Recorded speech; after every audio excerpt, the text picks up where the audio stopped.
Today we have our guest with us on healing depression through hypnosis with Igor Ledochowski. That's it. Thank you Great. so much. Thank you so much. So, Igor, tell us a little bit about yourself. I was born in Europe, in Spain. We moved to London being very young. And then I went to university in England, trained up as a lawyer, went to a big law firm, worked there for a few years.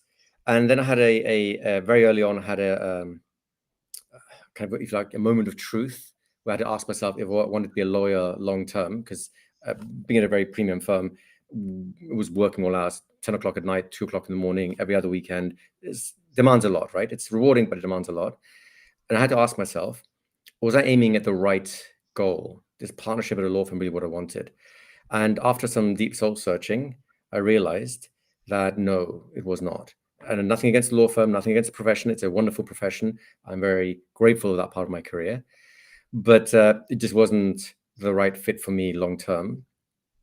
So at the time, I was already doing some hypnosis training for personal interest. And by the time I figured out how to make hypnosis and hypnotherapy a proper career, that's the day I wrote up my resignation letter, handed it in, worked out my notice, and the rest is history. And how did you realize, what Sure. excited you about So hypnosis? I think there are two big factors involved, right?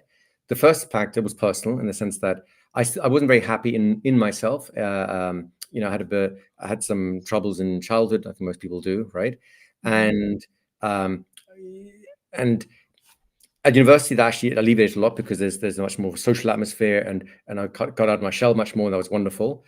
But in the law firm, I started feeling myself being drawn back to this more insular, protective self, if you will, because I wasn't having any meaningful interactions outside of work, right? So there was already a bit of a red flag going on there. But the thing that really tipped the scales for me was one day the office rumor mill was talking about a partner who he was caught sleeping under his desk because his wife kicked him out. Long story short, he had an affair with someone in HR that led to divorce and so on. And he's a really nice guy. I have nothing ill to say of the man. One of the people, in fact, that I admired on my own career path. And then that led me to real deep soul searching, thinking like, look, this guy has everything I want. I'm aiming for partnership. He's got the wealth that comes with it. He's got the toys that come with it. He's got the respect that comes with it. He's got the knowledge that comes with it, the sense of, competency. He's a wonderful lawyer, right? Mhm. But then I look at his life and I ask myself, would I trade places with him?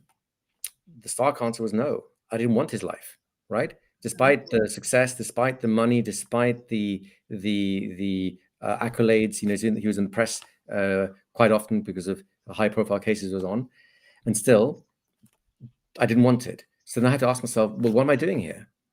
Why am I working so hard to be a partner when the partners I'm looking at don't have the kind of life I want? In fact, if anything, I can see myself becoming more insular, more insulated, more my worst self, shall we say, because when I focus working just on the law, I'm not really focusing on develop myself as a human being, shall we say.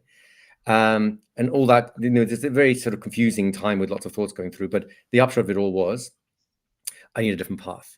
And that's when I started looking for hypnosis as a viable alternative to what I was trained for.